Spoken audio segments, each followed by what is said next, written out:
Hello, I'm Adam Newman. This is my official YouTube channel. Please subscribe and support them.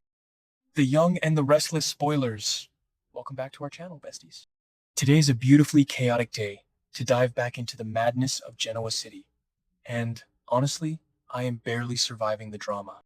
Grab your iced coffees and strap in, because the tea we are serving today is piping hot and completely unhinged. Let's get right into it. You guys, I am deceased.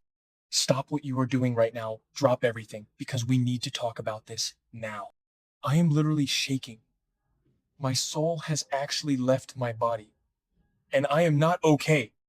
I was mid-skincare, literally had a charcoal mask smeared all over my face and my favorite rug when I watched Tuesday's episode. And I legit had to yeet my phone across the room. Bestie, be for real right now, because the sheer audacity of what Diane Jenkins Abbott just did to herself is astronomical. We are not just watching this show, we are invested. And I am personally attacked by the absolute cinematic mayhem unfolding in that creepy little barred room. Wait, backtrack for a second, I missed a step. Diane is basically locked in this weird, padded cell-adjacent house with Dr. Lawrence Markham, who is officially on my do not perceive list. I am so done with him. But Diane, our girl Diane, genuinely thought she was playing 4D chess with this man. She straight up thought she was outsmarting him. Oh, hold on. I should have mentioned this earlier, but can we just talk about the lighting in that room for a second? It is giving major Basement of Horrors aesthetic, and the dust motes floating in the air were genuinely distracting me. Like, does Dr. Markham not own a Swiffer? Is a vacuum cleaner not in the budget for this sinister blackmail scheme? Anyway, my brain is mush. Moving on, Diane decides to have her first therapy session with Dr. Markham. She thinks she's pulling a fast one, right?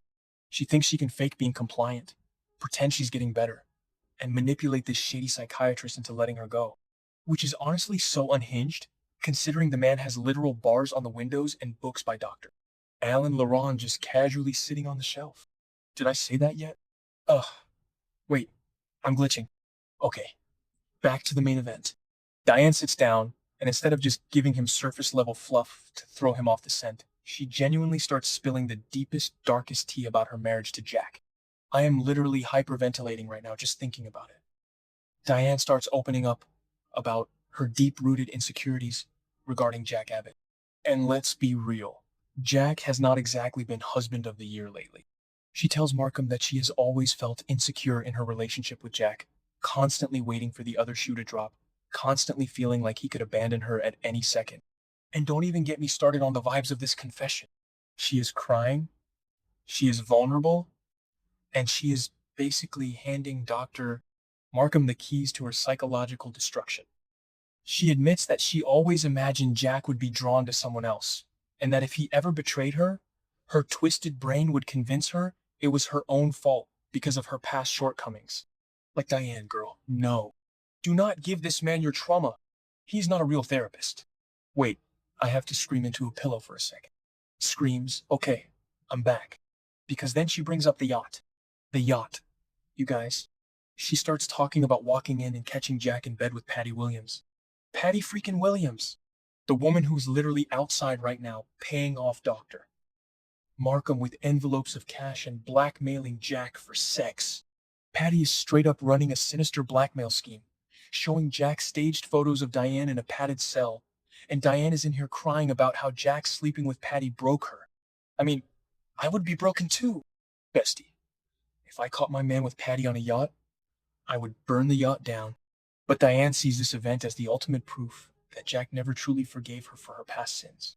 She views his betrayal with Patty as his subconscious punishment for everything she did years ago. And she is just feeding this information directly to her captor. And this is where the villain arc is about to go nuclear. I am calling it right now. Dr. Markham, who is sitting there looking all smug and creepy, genuinely, his energy is so foul, it is giving me the ick, starts taking notes.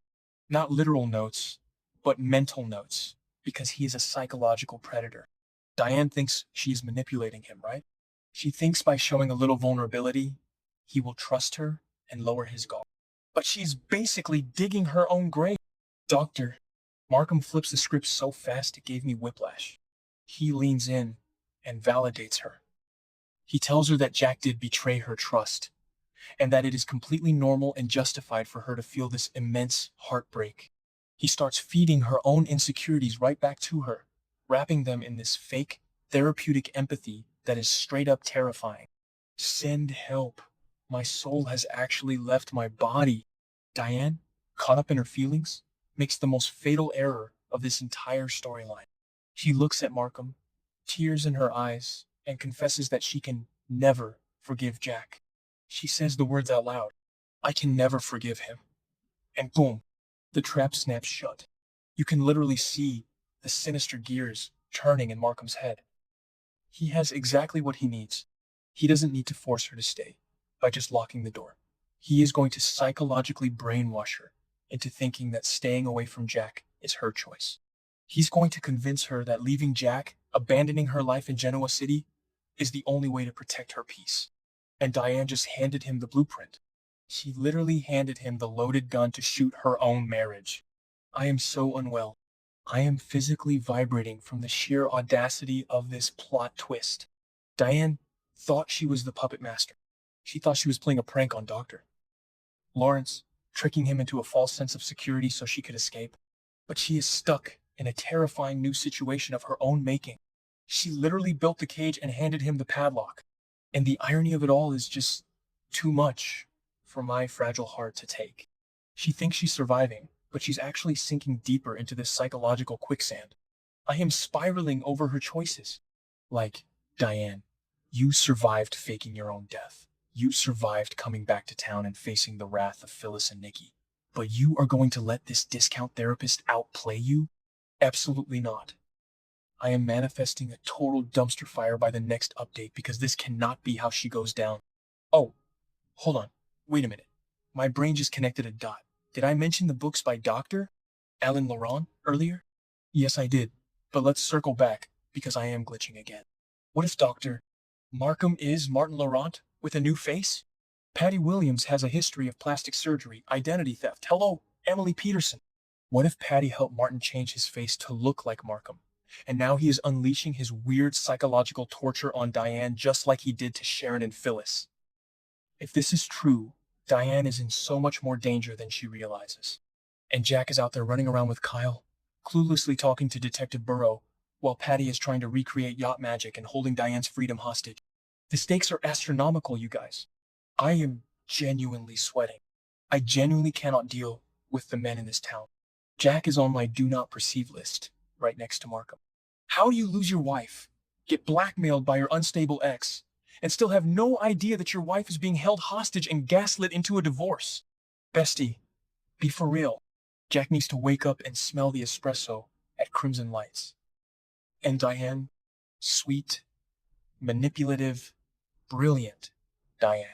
How did you let your guard down this much? She let her genuine heartbreak over Jack's infidelity cloud her judgment. She let her real emotions bleed into her fake therapy session, and now Dr. Markham is going to use her own heartbreak as a weapon against her. It is a high-octane psychological masterpiece, and I am a mess. She thought she was running a con, but she just got conned by her own broken heart. I need to go lie down. I am clutching my chest because I am literally too unwell to handle the gravity of these events. The fact that Diane's confession about not forgiving Jack is going to be the very thing that keeps her trapped in that room is poetic cinema, but it is destroying me. I am calling it Markham is going to record her saying this, or he's going to use it to break her down completely until she refuses to leave, even if the door is open.